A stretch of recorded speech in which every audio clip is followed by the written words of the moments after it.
안녕하십니까. 전주에서 중고차 일하는 구루마 김형원입니다. 오늘도 바쁘게 월요일을 지냈고요. 그리고 이제 차량을 영상을 찍으려고 해가 진 이후에 차를 가지고 나왔습니다. 이 차는 이제 아반떼 AD를 판매하고 대차로 받은 차량인데요. 이 차의 앞모습만 이렇게 보면, 이렇게 잘라보면 아반떼 같죠. 이렇게 정면으로 보면 도대체 이 차가 무슨 차인가, 현대차인데 아반떼인가 뭔가 하는 그런 생각이 드실 것 같아요. 예, 이 차는 뭘까요?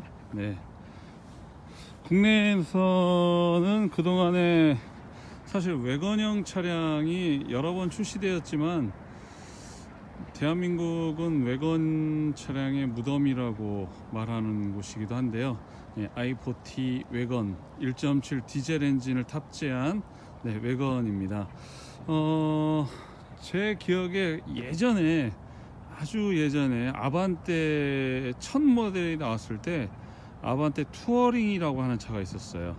그때 이제 그게 외건이라고 나왔었고요. 그 다음에 크레도스라고 하는 차 중에 파크타운이라고 해가지고 그때도 이제 외건형이 나왔는데, 이제 그 차하고는 완전히 느낌이 다르죠. 이렇게 D라인을 가지고 있는 차 중에 굉장히 뒤축이 길어 보여서 차가 엄청 길어 보인다고 이야기하시는 분도 계시는데, 사실은 소나타보다 길이상으로는 좀 짧습니다. 근데 이제 이쪽에 강조된 이 D라인 쪽이 길게 뽑아지면서 차가 굉장히 길어 보이긴 하는데요. 전체적으로 이 차량은 유럽 시장을 겨냥한 차량이고요. 사실 국내나 또는 북미 쪽에서는 그다지 인기가 있는 차종은 아닙니다.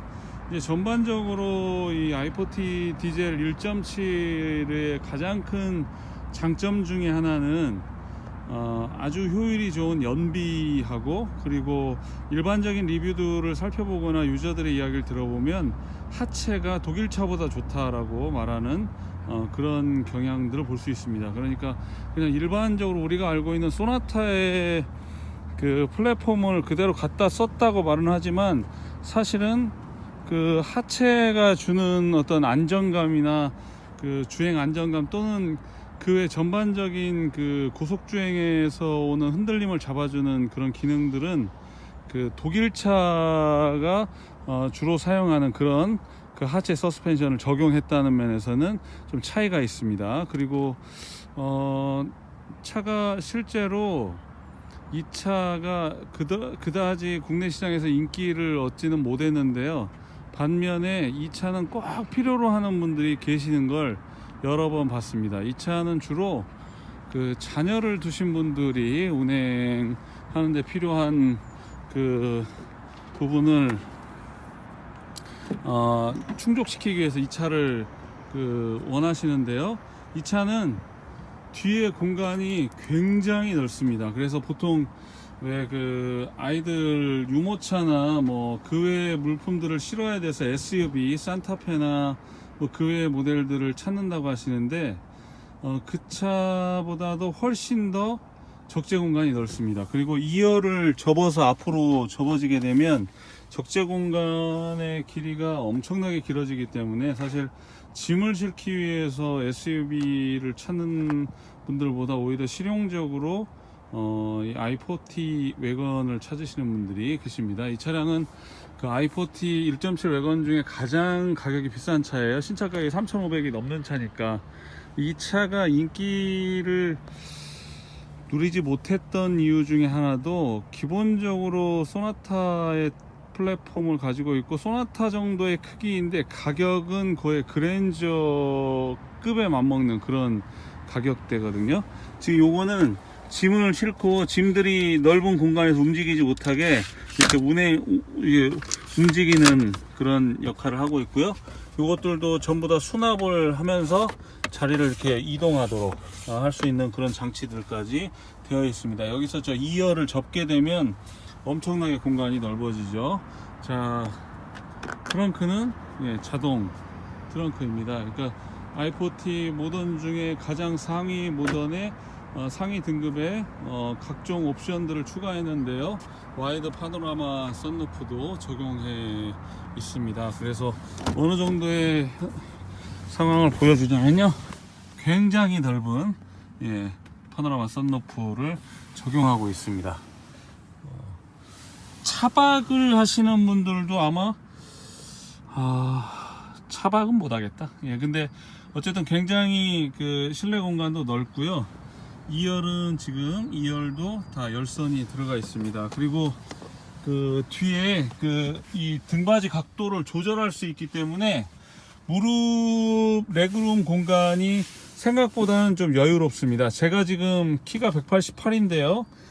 제가 앉은 자리이기 때문에 좀 뒤로 시트가 많이 왔음에도 불구하고 레그룸 공간은 여유가 있습니다. 네, 차량 이런 면에서는 상당히 실용적인데 이상할이 많지 한국에서는 이 외건형 차량에 대한 인기가 없습니다. 근데 외건형 차량을 좋아하는 분이 분명히 계십니다.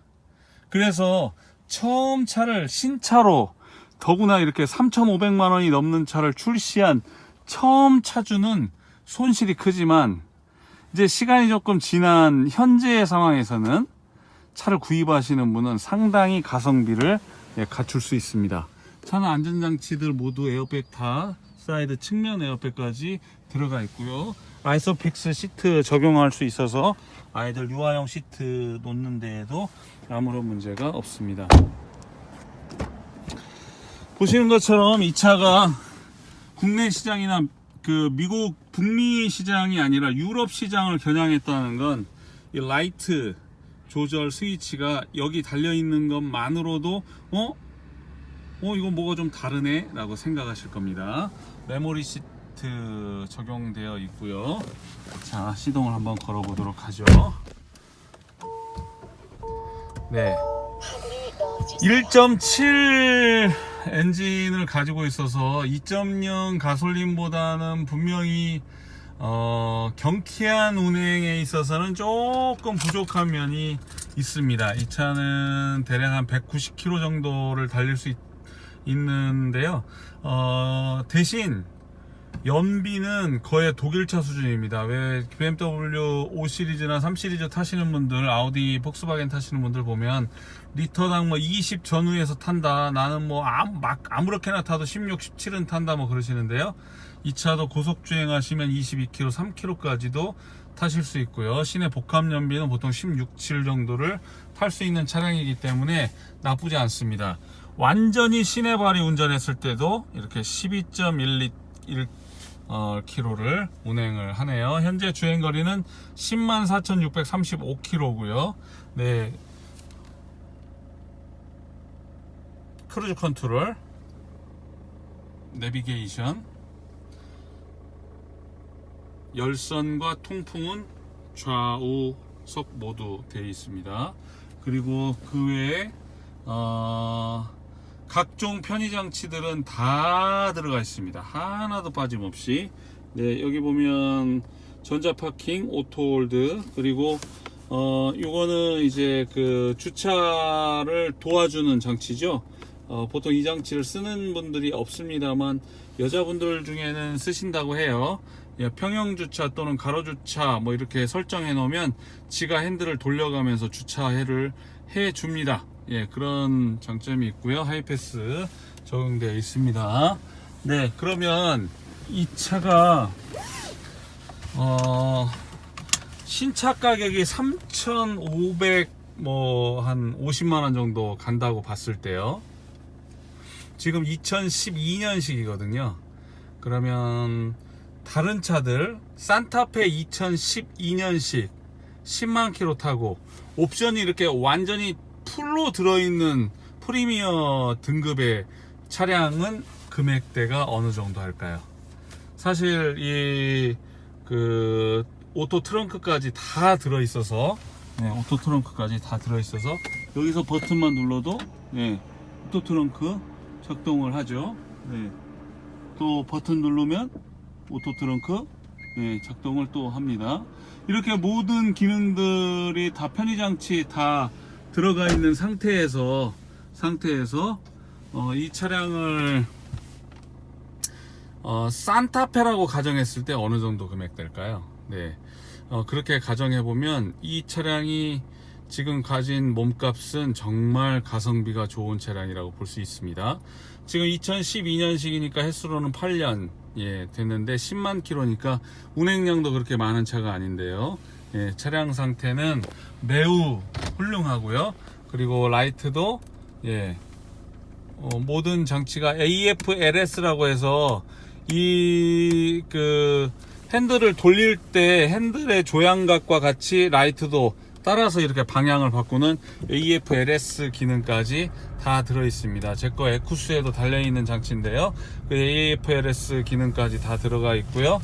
네, 차량 상태는 어디에다 내놔도 빠지지 않을 만큼입니다. 다만 이제 막 완전히 막 스포티한 어떤 주행, 내가 내 앞에 있는 차는 도저히 다 용납할 수가 없어 하고 막 밟는 것도 나쁘진 않지만, 이 차가 주로 추구하는 것은 연비 좋은 효율을 강조하기 때문에 1.7리터 디젤 엔진이 가지고 있는 출력으로는 부족하지 않지만, 그러나 2.0 가솔린 동급차와 비교해보면 조금 더 딸린다? 약간 굼뜬 그런 느낌을 지울 수는 없습니다. 하지만 그런 부분이 연비로 모두 상쇄가 될 수 있다고 생각이 되고요. 차량 진주색에 완전 무사고에 오일 새는데도 전혀 없고요. 수도권 주행을 포함해서 뭐 미세먼지 발령과 관련된 배출가스 등급에도 아무런 문제가 없는 차량입니다. 이렇게 풀 옵션 차량 3,500만원이 넘는 차량의 몸값은 어느 정도 할까요? 이 차량 충분히 가격적인 메리트도 있다고 생각합니다. 특히 어린 자녀를 두셔서 유모차랄지 또는 유아용 시트, 또 움직여야 될 짐이 많은 분들, 이런 분들에게는 상당히 좋은 내용의 차량이라고 보여지고요. 특히 이 차가 가지고 있는 하체 견고함은 i40를 검색해서 i40에 대한 전반적인 리뷰들을 살펴보시면 매우 견고하고, 그리고 상당히 아주 내구성이 좋은 차, 승차감은 다소 딱딱할지 모르지만, 그러나 일반적인 국산차와는 격이 다른 차로 분류하는 리뷰들이 월등하게 많습니다. 저는 자동차 용어도 잘 모르고 전문적으로 자동차를 공부하는 사람은 아닙니다만, 실제로 운행을 해보면 하체가 보여주는 그런 어떤 단단함, 또 하체에서 느껴지는 어떤 그런 뭐라 그럴까요, 견고함, 이런 것들은 실제로 느껴집니다. 그리고 전체적으로 이렇게 실내에서 내장재의 조합이나 이런 구성들을 보면요, 상당히 깐깐하게 이렇게 되어 있다는 것을 느낄 수 있습니다. 그런 면에서는 i40 외건 굉장히 좋은 차량이라고 생각되고요. 또 원하시는 분들, 디젤 SUV를 찾으시는 짐도 있고, 또 그래서 예를 들면 캠핑을 다니신다 할지, 아이를 키운다 할지, 큰 짐을 실어야 된다 할지, 그럴 때 비즈니스 차량으로도 사용하면서 또 가정용 패밀리카로도 부족함이 없는 이 i40 외건 차량 권해드리겠습니다.